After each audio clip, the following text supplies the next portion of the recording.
Bismillahirrahmanirrahim. Assalamualaikum warahmatullahi wabarakatuh. Dua kes import baharu jangkitan COVID-19 dicatatkan kemarin menjadikan jumlah keseluruhan kes jangkitan di negara Brunei Darussalam kepada 227. Kementerian Kesihatan dalam siaran akhbar mengenai situasi jangkitan COVID-19 di negara Brunei Darussalam melaporkan kes 226 ialah seorang lelaki berumur 47 tahun yang merupakan suami kepada kes 224, manakala kes 227 ialah seorang kanak-kanak perempuan berumur 10 tahun yang merupakan anak kepada kes 224. Mereka tiba di negara ini dari Mesir melalui Kuala Lumpur pada 16 April 2021. Kedua-dua kes baru ini tidak mempunyai sebarang tanda jangkitan. Sementara itu, 6 kes aktif masih dirawat di Pusat Pengasingan Kebangsaan. 1 kes sembuh dicatatkan kemarin. Kesemua kes yang sedang dirawat di Pusat Pengasingan Kebangsaan adalah dalam keadaan yang baik. Kes terakhir jangkitan tempatan COVID-19 dilaporkan pada 6 Mei 2020. Manakala jumlah kes import sejak kes jangkitan terakhir tempatan dilaporkan sebanyak 86 kes. 422 orang sedang menjalani pengasingan diri mandatri, 17,568 orang menamatkan pengasingan diri mandatri sejak Mac 2020.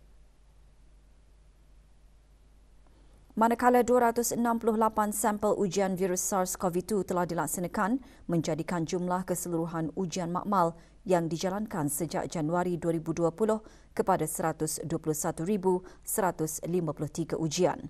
Maklumat lanjut dan perkembangan terkini, layari laman sesawang Kementerian Kesihatan dan talian Kesihatan 148. Lebih 20 orang usahawan produk-produk makanan dan minuman mengikuti sok sahur gerai makanan hujung minggu yang menyediakan pelbagai juadah khususnya bertujuan bersahur bagi umat Islam sesudah mereka menunaikan solat tarawih. Majlis pelancarannya diadakan malam tadi di BIBD Connex Taman Mahkota Jubli Emas di Ibu Negara. Pelancarannya disempurnakan oleh Yang Berhormat Pihin Orang Kaya Seri Kerna Datuk Seri Setia Dr. Haji Awang Abu Bakar bin Haji Apong, Menteri Hal Ehwal Dalam Negeri. Para usahawan yang mengikuti sok sahur tersebut terdiri dari kalangan usahawan-usahawan di bawah program Satu Kampung Satu Produk 1K1P, usahawan-usahawan di bawah Community for Brunei iaitu inisiatif tanggungjawab sosial korporat oleh BIBD dan pemilik-pemilik kedai di BIBD Connex.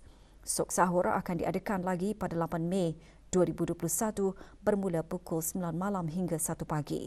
Juga hadir Yang Berhormat Datuk Seri Setia Dr. Awang Haji Muhammad Amin Liu bin Abdullah, Menteri di Jabatan Perdana Menteri dan Menteri Kewangan dan Ekonomi Kedua selaku pengerusi Lembaga Pengarah BIBD.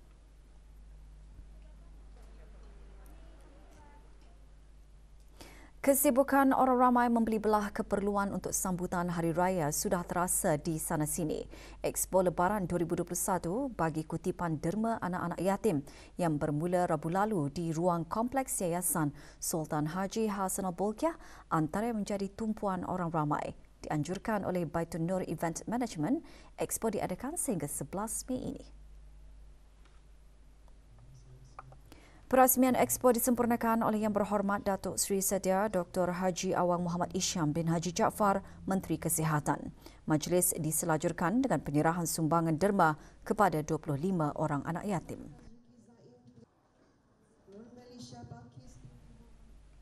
Lebih 10 buah petak jualan menyediakan pelbagai produk tempatan dan barangan import termasuk pakaian lelaki dan wanita, aksesori dan kuih-muih Hari Raya. Expo dibuka bagi kunjungan orang ramai mulai pukul 10 pagi hingga 10 malam.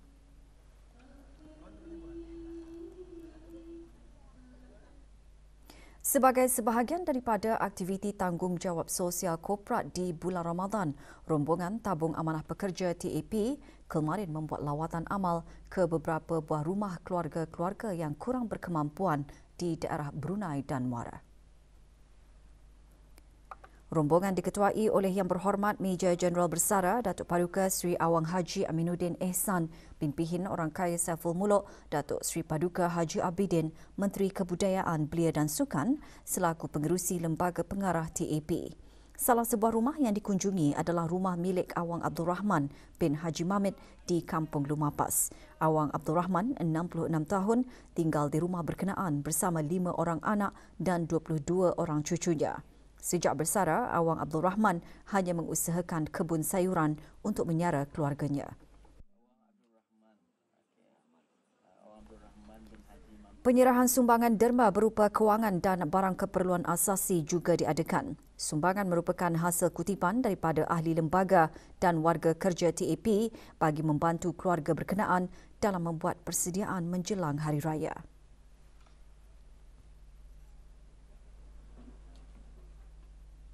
Membaca Al-Quran di bulan Ramadan akan diberikan ganjaran pahala yang berlipat ganda. Sehubungan itu, petang kemarin, 58 orang terdiri dari orang kelainan upaya OKU mewakili persatuan-persatuan yang bergabung dengan Majlis Kesejahteraan Orang Kelainan Upaya diraikan dalam Majlis Khatam Al-Quran.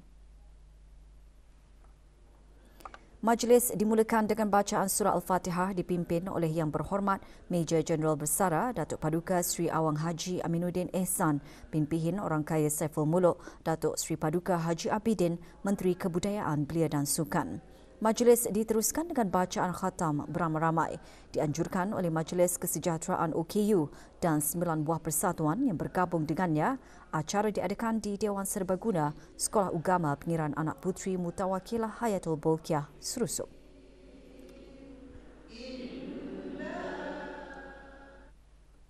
Persatuan Pandu Puteri Negara Brunei Darussalam kemarin mengadakan majlis tadarus dan khatam Al-Quran bagi ahli-ahlinya. Majlis diadakan di Ibu Pejabat Persatuan tersebut di Kampung Anggrek Desa.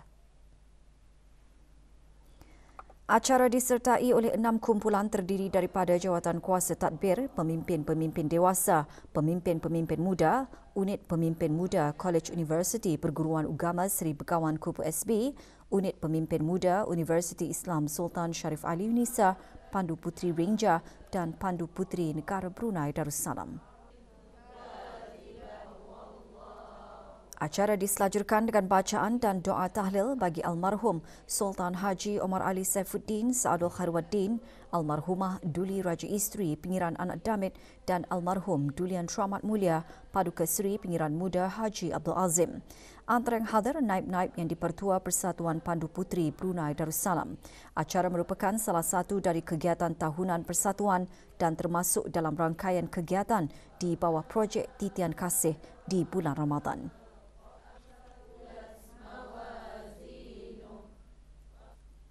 361 orang insan istimewa dari Pusat Bahagia Pulai, Pusat Ihsan Al-Amirah Al-Hajah Mariam Bengkurung dan Semata Brunei menerima sumbangan derma anjuran Majlis Perundingan Kampung Jerudong B bersama Galeria YMRM dan Persatuan Warisan Kedayan Jerudong Warisan. Majlis diadakan di Dewan Kemasyarakatan Mukim Sengkurung. Sumbangan diserahkan oleh Pihin Datuk Pekermajaya Meja Jeneral Bersara Datuk Paduka Sri Awang Muhammad Tawih bin Abdullah, mantan Pemerintah Angkatan Bersenjata di Raja Brunei dan Tuan Menteri Utama Ajanish Kumar, Pesuruhjaya Tinggi India ke Negara Brunei Darussalam. Majlis diselajurkan dengan bacaan tahlil dan majlis berbuka puasa.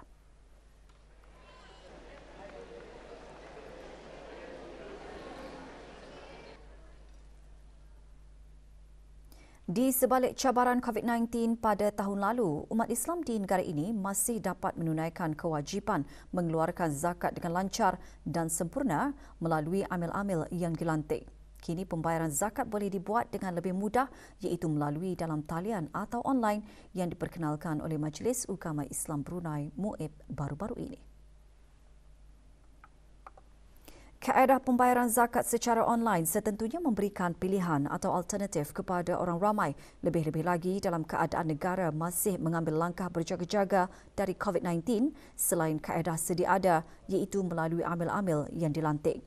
Menurut Awang Haji Abdul Aziz bin Haji Akub, pemangku setiausaha MUIB, pembayaran zakat secara dalam talian memberikan kemudahan kepada umat Islam menunaikan kewajipan mereka. Ia juga selaras dengan kaedah digitalisasi yang sangat menonjol diguna pakai semasa COVID-19 tahun lalu.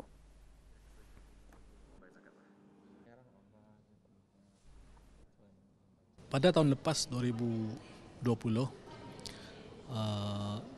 walaupun sedikit saja penurunan itu, tapi ia adalah ketara benar.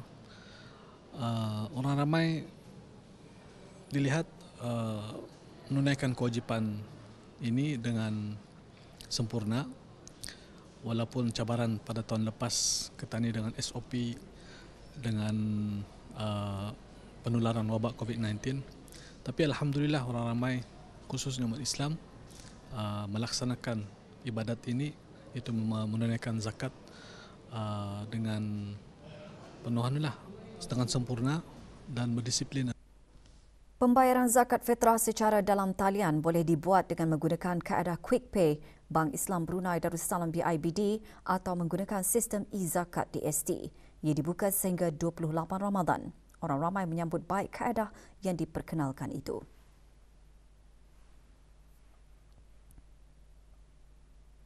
Alhamdulillah masa ni pelbagai cara boleh dilakukan, contohnya pakai online ataupun walk-in terus ke masjid-masjid.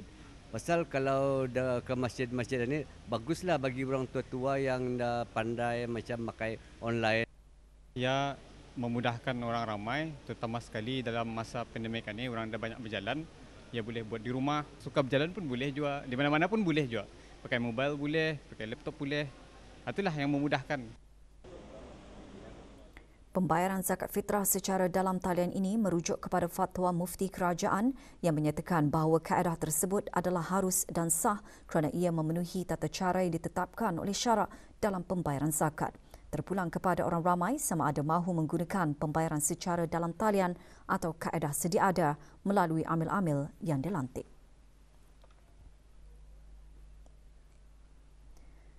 Konsep membeli sambil beramal menjadi matlamat projek Misi Ramadan untuk membantu golongan kurang berkemampuan di negara ini. Projek yang diungkapkan oleh sekumpulan belia tempatan yang menggelar diri mereka sebagai Pivot.bn dengan menjual baju tea dan sebahagian hasil jualannya dihulurkan kepada golongan kurang berkemampuan. Butirannya bersama kru Mojo RTB.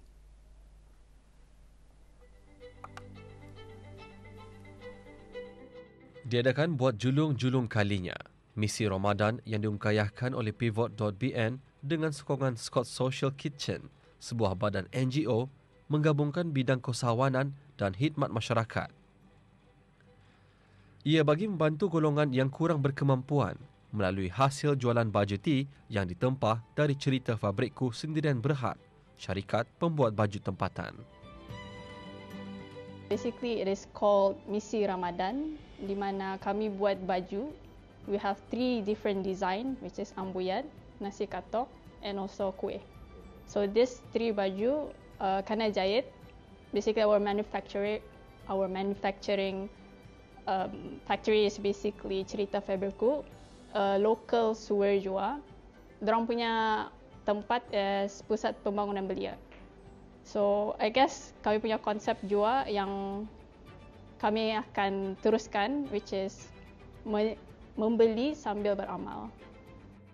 12 orang ahli Pivot.bn bergabung tenaga untuk melaksanakan khidmat masyarakat ini. Dengan konsep membeli, membantu dan beramal, Pivot.bn bekerjasama dengan Scott Social Kitchen untuk membantu ibu-ibu tunggal, pekerja asing dan keluarga yang kurang berkemampuan. Okay, jual baju lah Tanet. Jual baju, and basically I illustrate all of the design with my finance officer juga. So yeah, that's basically it. Like wanting to help others by actually telling people to do good lah. Ini projek yang kami lakukan ini dapat membantulah keluarga-keluarga yang memerlukan. Sama juga walaupun it's nothing much, tapi kami mau raise awareness lah yang we should be together untuk jaga tani sendiri juga. So in a sense that no one else are going to be there for us if sebagai Brunei, sebagai Bruneian, tani dah jaga orang tani sendiri. Dengan niat ikhlas untuk membantu golongan yang memerlukan, Khidmat masyarakat ini sekurang-kurangnya menjadi bukti belia kita ni tidak camah mata dalam sama-sama memeduli kebajikan golongan yang memerlukan di negara ini. Laporan Aziz Ahmad untuk Berita RTB.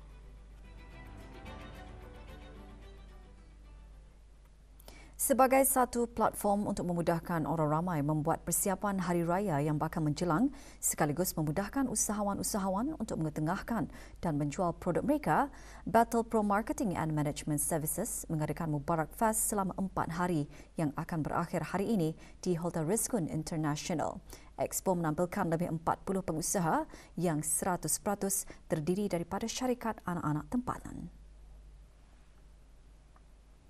Pelbagai barangan boleh didapatkan di expo tersebut meliputi pakaian lelaki, wanita dan kanak-kanak serta aksesori dan kuih muih dengan tawaran harga yang berpatutan.